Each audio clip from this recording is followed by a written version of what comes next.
Hola, ¿qué tal amigos? Bienvenidos a un episodio más de la Biblia bajo los lentes en un escenario diferente. Sí, porque ustedes ya se dieron cuenta que no estoy en mi escenario habitual.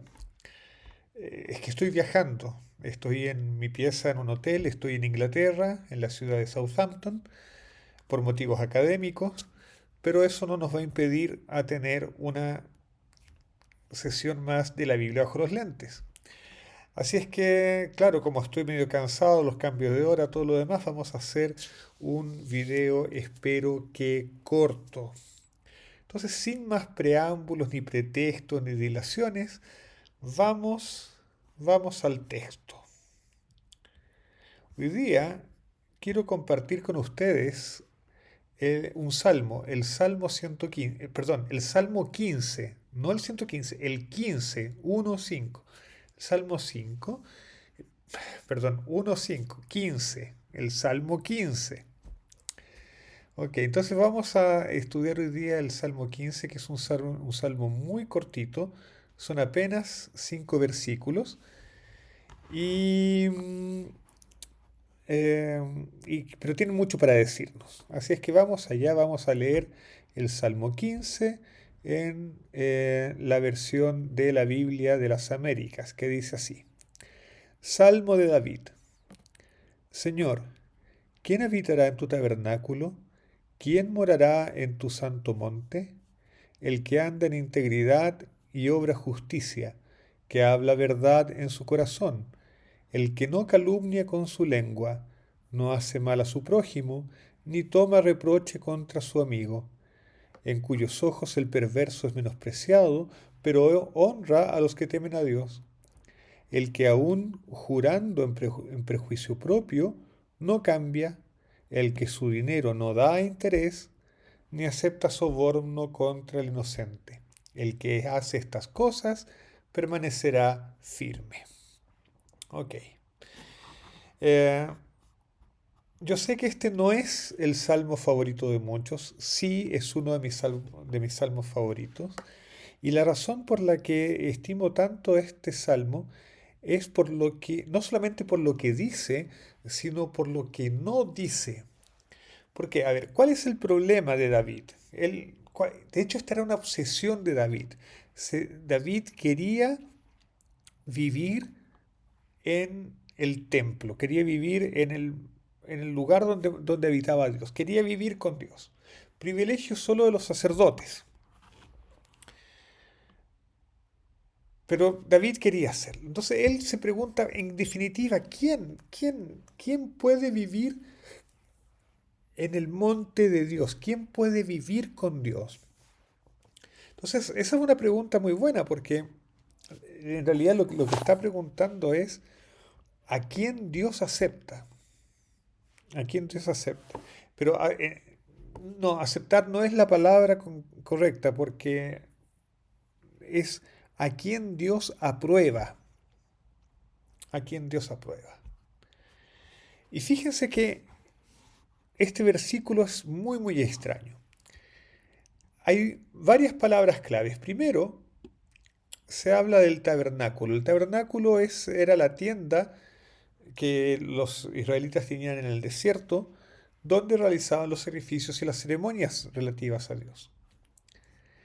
Y se habla del Santo Monte, el monte donde finalmente se colocó el tabernáculo y finalmente se colocó el templo.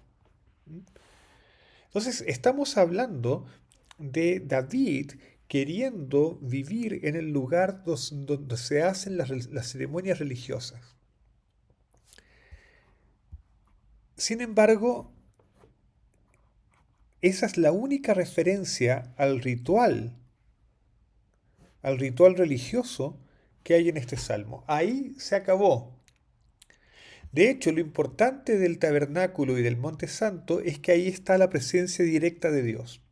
Y, y David quiere vivir en la presencia inmediata de Dios, quiere ser aprobado para estar en la presencia inmediata de Dios.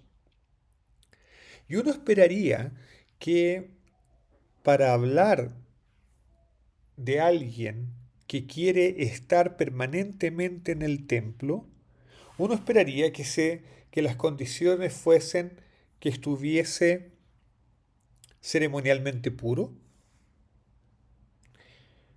o que participara de las ceremonias del templo. Pero el Salmo no dice nada de eso.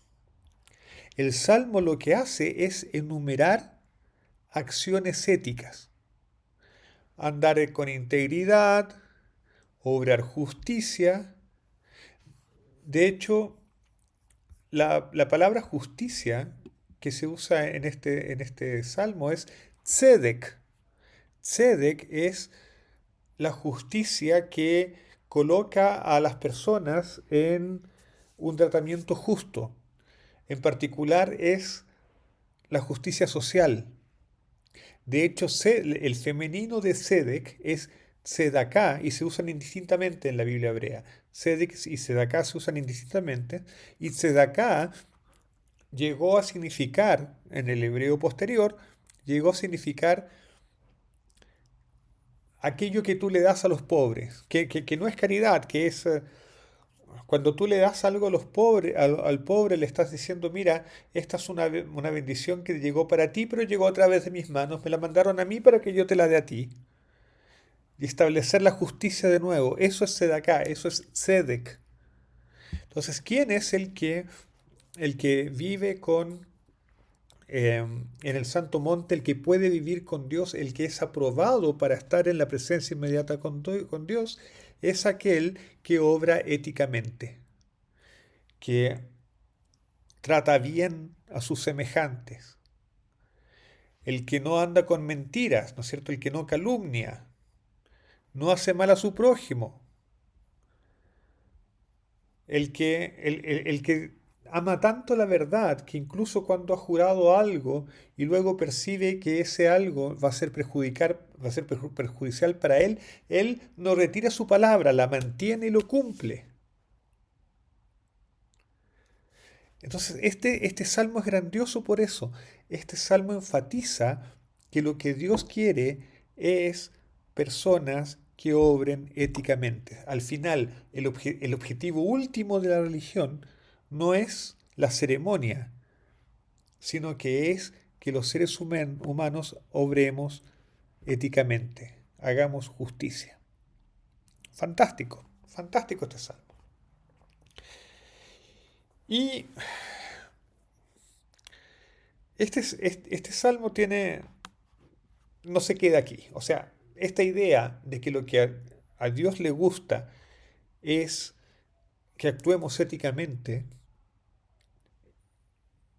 y que las ceremonias no son tan importantes, es una idea que se va a recoger en muchos otros lugares de la Biblia. Pero yo voy a tomar dos o tres textos solamente para desarrollar un poco más esta idea.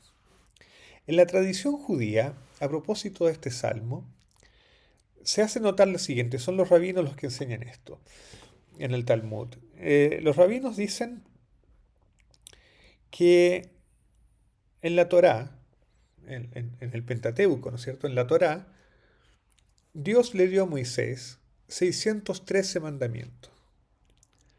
Pero en la época de David, ya el nivel espiritual de la gente había bajado tanto que Dios, a través de David, redujo sus expectativas con respecto a los seres humanos a estas acciones que vemos en el Salmo 15. Es decir, bueno, ok, no son capaces de cumplir los 613, parece que es demasiado, vamos a concentrarnos en estas obras éticas, por lo menos. Salmo 15.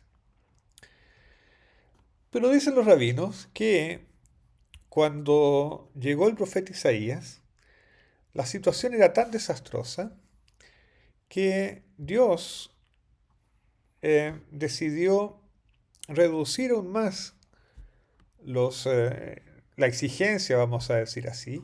Y en Isaías capítulos 33, versículo 14 en adelante, miren lo que se dice, lo que dice el profeta Isaías. Dice, aterrados están los pecadores en Sión, el temblor se ha apoderado de los impíos, ¿quién de nosotros habitará con el fuego consumidor? Esa es una forma de referirse a Dios, ¿no? ¿Quién de nosotros habitará con las llamas eternas? Eso también es una forma de referirse a Dios. Esto no es una referencia al infierno, es una referencia a Dios. Dios es fuego consumidor. Versículo 15. El que anda en justicia y habla con sinceridad, el que rehúsa la ganancia injusta. Estoy pensando en que hartos en Latinoamérica estarían en problemas. Y se sacuden las manos para que no retengan soborno. Lo dicho. El que se tapa los oídos para no oír de derramamiento de sangre y cierra los ojos para no ver el mal. Es decir, ¿quién es el que va a ser aprobado por Dios? El que anda con justicia, es sincero, es honesto y se aparta del mal.